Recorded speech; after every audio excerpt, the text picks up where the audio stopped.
Hi, boys and girls. Mrs. Pecora here. Today I'm going to read you the story Squanto's Journey, the Story of the First Thanksgiving by Joseph Bruchac. I decided to read this book to you because I could not find anyone to read it who Mrs. Pecora thought was good enough. So here we go. Squanto's Journey. Boys and girls, I might have to move this to get all the pictures in. I'm not sure. Or maybe I'll just focus on the pictures and I'll read like that. Maybe that's what we'll do. There we go. My story is both strange and true. I was born in the year the English call 1590. My families were leaders of the Pactuet people, and I too was raised to lead. But in 1614, I was taken to Spain against my will. Now it is 1621, and I am again in my homeland. My name is Squanto, and I would like to tell you my tale. I look up and watch a heron flying overhead. It goes toward the falls that gave our people their name. We are the Paxtuet, the people of the falls. Our clear fields were not empty of people, as they were when the English pilgrims landed in the freezing moon of 1620. Only 6 winters have passed, but so many things have changed. I remember that day in 1614. White men had come often to fish in our bay and trade. They had brought us fine things in exchange for beaver and deer skins. This time, with their tall ships, with sails like wings of giant birds anchored offshore, this time was different. John Smith was one of the English captains. He and his officer, Thomas Dermer, traded with us. I liked the way Dermer shook my hand. Smith had learned much from dealing with the other Indians in the summer land of Virginia. He knew we valued honor. The other captain was Thomas Hunt. After Smith left, Hunt landed at Paxtuet. He told us he was Smith's friend. "Come to a feast on my ship," he said. More than 20 of us went aboard to share food with friends. But Hunt was no friend. He set sail, taking us with him as captives. Left behind were our families, our homes, our people. Our lives were no longer our own. Soon we were crossing the wide salt waters. The journey was long, but my spirit did not desert me. I remembered I was Pinisi, a man of courage. I told stories to my people and urged them to stay strong. Hunt took us to Malaga in the land of Spain. There we were sold to be slaves, but the men who served the Creator lived there. It was they who called themselves brothers, who freed us from our chains. I learned more of their language. I let them teach me about their ways of thanking the great mystery. I told them what I wanted most. I wanted to return home. With the friar's help, I went to England. English ships often sailed toward the sunset. I realized that if I could be of use to the English, they might take me with them.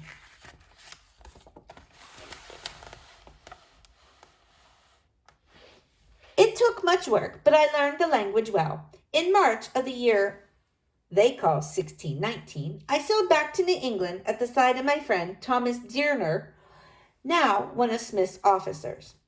Our memories of each other were like the taste of good water. He told me that things were not well between my people of the first light and the English. Englishmen and their ships were now being attacked when they came to shore. Perhaps if I accompanied the English, I could speak with the Indians and they could trade again in peace. My heart felt as if it were soaring on eagle's wings as the ship cut through the waves, but I also feared what I might find. When there were this many people, he said, telling me of the great illness in New England brought on by the white traders. Now there are only this many. He folded back all but 2 fingers. It proved, as he said, the sickness had come down upon the Paxtuet like the blow of a war club. Only a few of my people survived. My wife, my children, my parents, and all those closest to me were gone. I will not say their names now. I will speak them again when my own feet climb the highest mountain and I walk the road of stars to greet them. Together, Thomas Dermer and I did our work. We made friendly contact with the Nemasket and the Poconet. More than once, my words saved the life of my English friend. Peace seemed within our reach. But Epinal, the powerful sachem of Capawak, viewed the English as one might a deadly serpent. Epinal, too, had been taken to England as a slave and brought back to act as a guide. He had escaped and vowed to always fight the white men. The deeds of other Englishmen convinced his people that he was right. In the summer of 1620, as Thomas Dermer and I talked of peace, an English captain invited a party of Indians on board their ship. Then suddenly, the white men shot them down. When we reached the island of Capawak, Epinal and his warriors attacked us. Many English were killed. Thomas Dermer was wounded. With my help, he was able to escape, but I was taken captive and given to the Pocanet as a prisoner.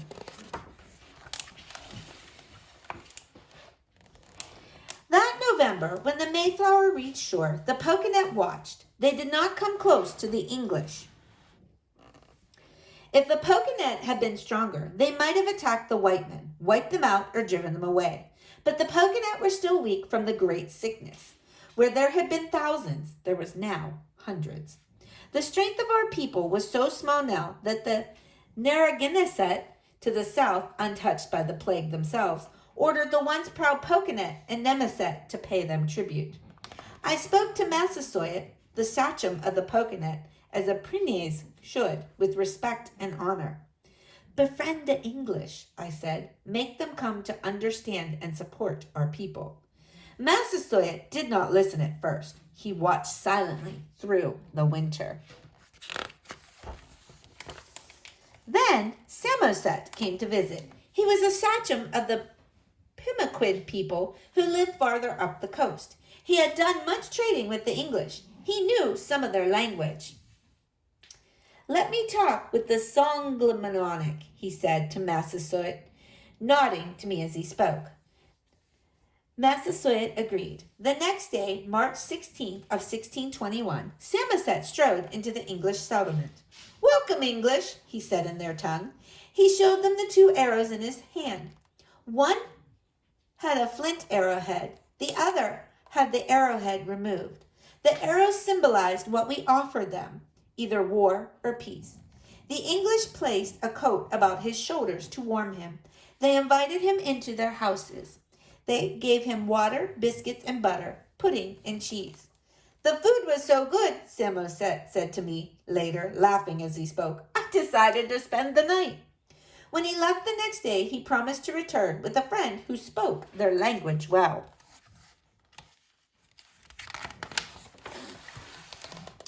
So, it was that 5 days later, on the 22nd of March, I walked with Samoset back into my own village. Once Paxuet, now it was Plymouth. I looked around me. Though much had changed, I knew that I at last had returned to the land of my home. Perhaps these men can share our lands as friends, I told my brother at my side. In the moons that followed, there was much work to do. The Pocanet freed me to be a guide and interpreter for the English. Not only did I act as an envoy between the English and our people, I also had many things to teach the white people about survival. They knew little of hunting and almost nothing of planting. It had always been the job of the Paxuet women to care for the crops, while the men, such as myself, hunted. But I observed much in the years since my captivity. I had seen in Newfoundland how the English learned from our people how to grow corn.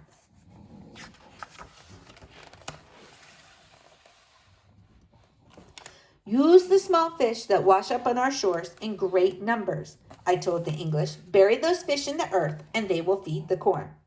I showed them how to plant the seeds of corn and beans and squash together in the hills. I told them when it was the moon of hoeing. They listened well and worked hard. I came to see that these pilgrims could be our friends and we theirs. Together we might make our home on this land given to us by the Creator of all things.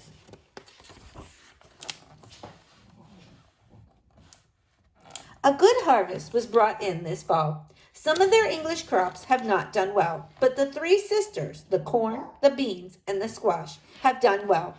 As I look at the beans growing up about the stalks of the corn, I think of how our two people have become entwined.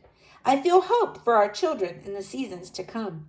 With our help, the English have learned enough of hunting and fishing to provide food for a great feast such as this one. This feast for all our people. Now as we eat together, I give thanks. I have seen more in my life than most men, whether Indian or English. I have seen both death and life come to this land that gives itself to English and Indian alike. I pray that there will be many more such days to give thanks together in the years that follow.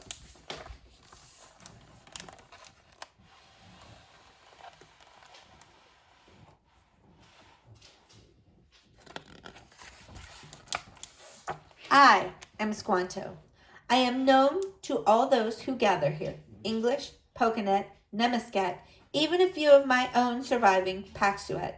I speak to you as a Penizi, a man of honor. I will never leave this land. I give thanks for all of our people to the Creator of all things. There he is, boys and girls. I hope you liked this story. I hope you learned some new facts about Squanto, because you will need those facts when we do our activity, or just things you've learned about him when we do our activity tomorrow. Have a great day, boys and girls. Bye-bye.